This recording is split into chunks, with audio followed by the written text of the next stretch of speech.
Hola a todas, hoy vamos a ver el papel de la mujer desde la República hasta la posguerra. Vamos a por ello.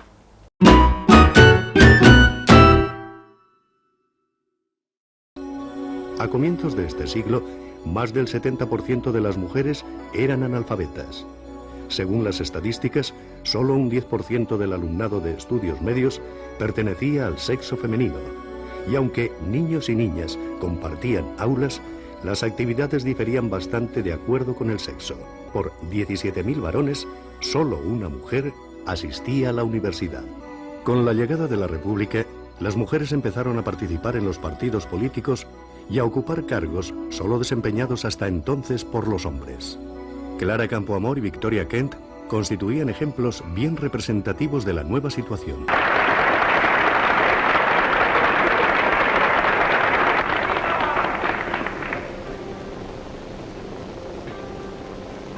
Sean mis primeras palabras de agradecimiento a este gobierno de la República Española, que de esta manera trae a colaborar a la mujer.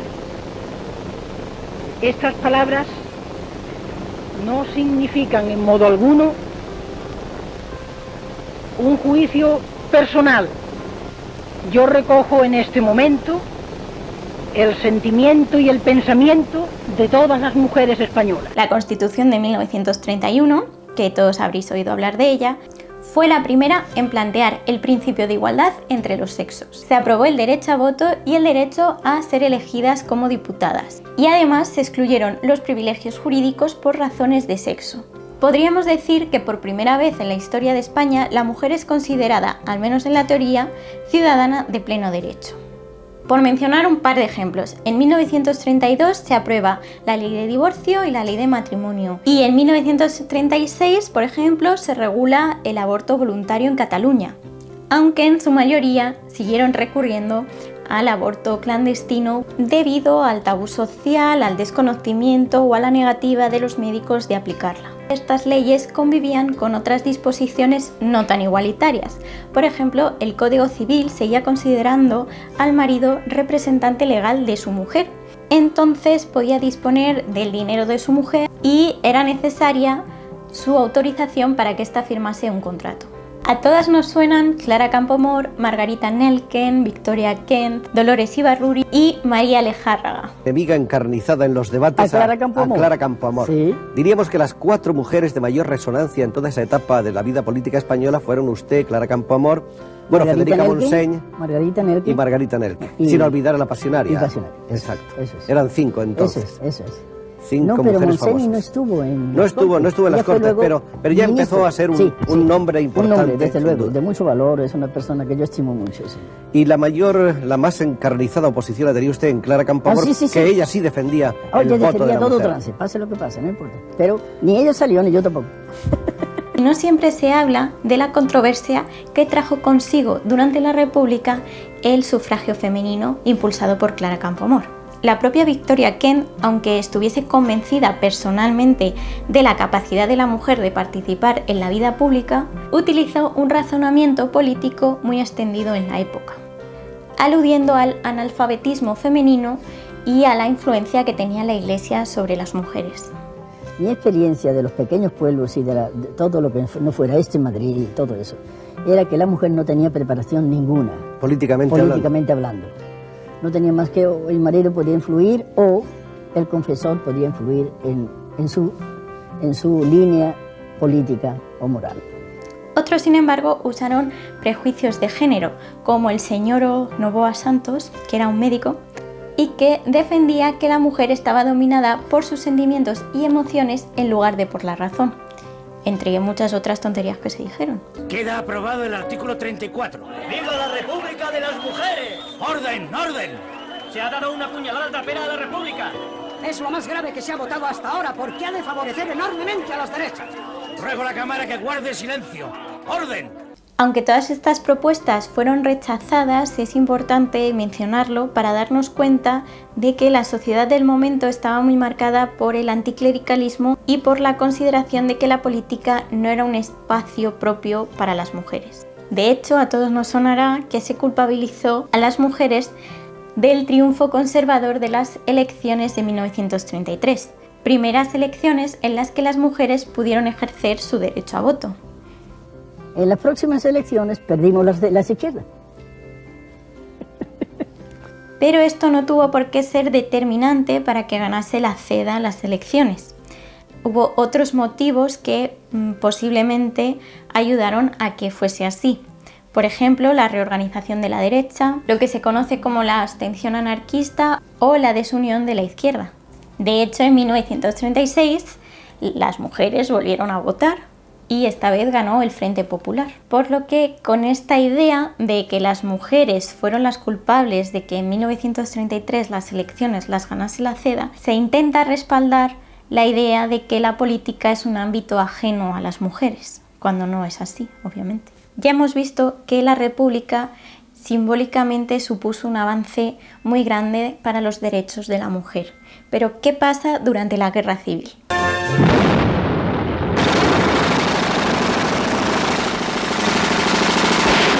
En un infierno de terror fascista, ahoguen en sangre las libertades populares. Marchamos decididos a no terminar la lucha hasta batir el enemigo. Pueblo de España en pie, mujeres, defended la vida de vuestros hijos, defended la libertad de vuestros hombres.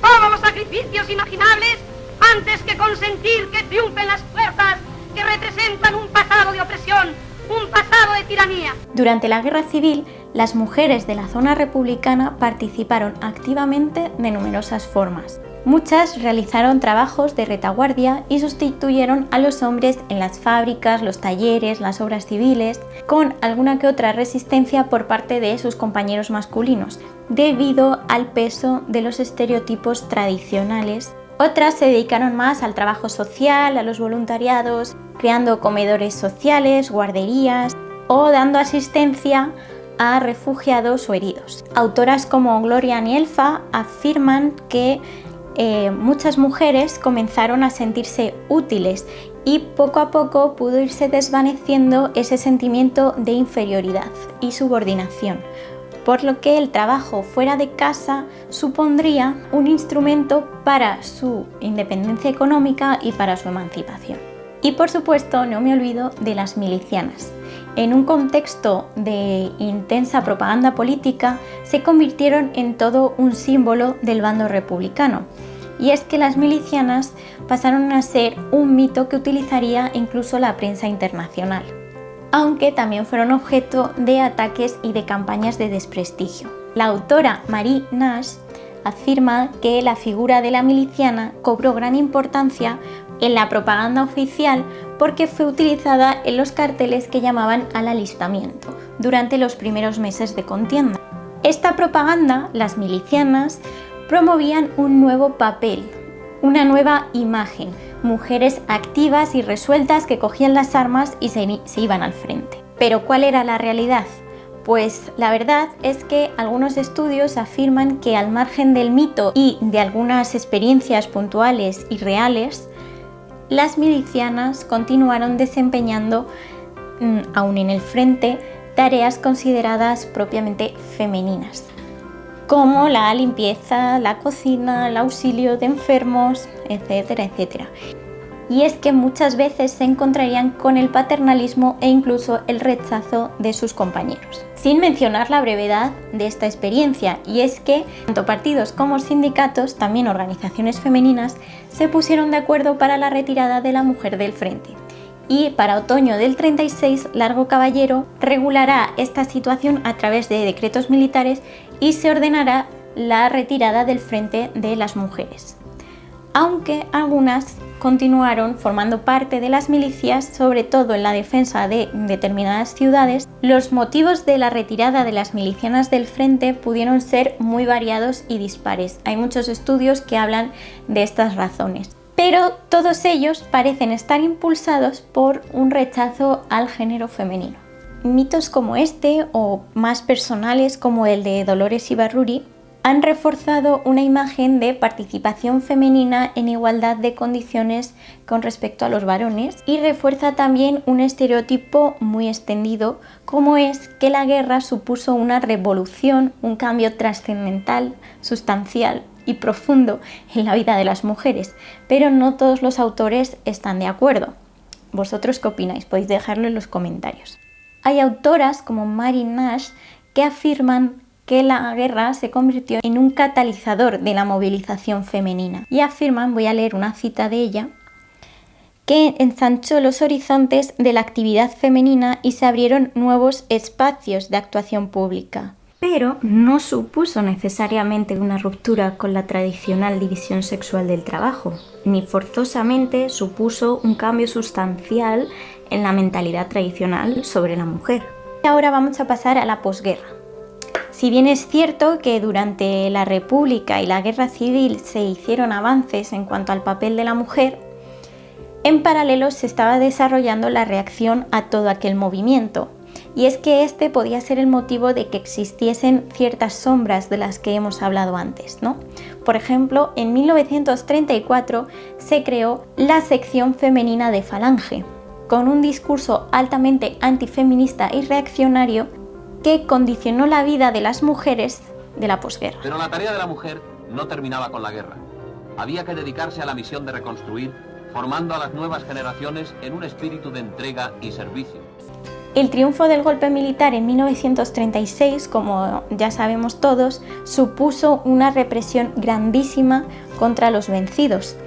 Pero es que en el caso de las mujeres esta represión fue doble. Por un lado, por motivos más políticos, por ser rojas, como por ejemplo las podían culpar por adhesión a la rebelión o por ideas extremistas. Pero por otro lado también sufrían acusaciones más bien de índole moral que estaban en línea con desafiar el orden tradicional. Un ejemplo de esto podía ser vivir amancebada.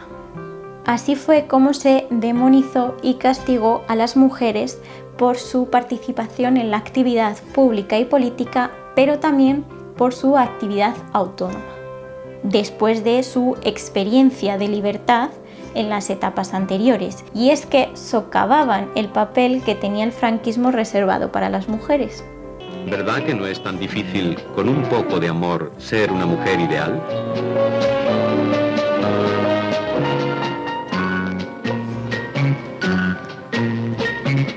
A estas mujeres incluso se las juzga moralmente por su participación política durante la República o en la resistencia durante el conflicto, caricaturizándolas con brutalidad como andróginas, feas, provocadoras o sabiondas.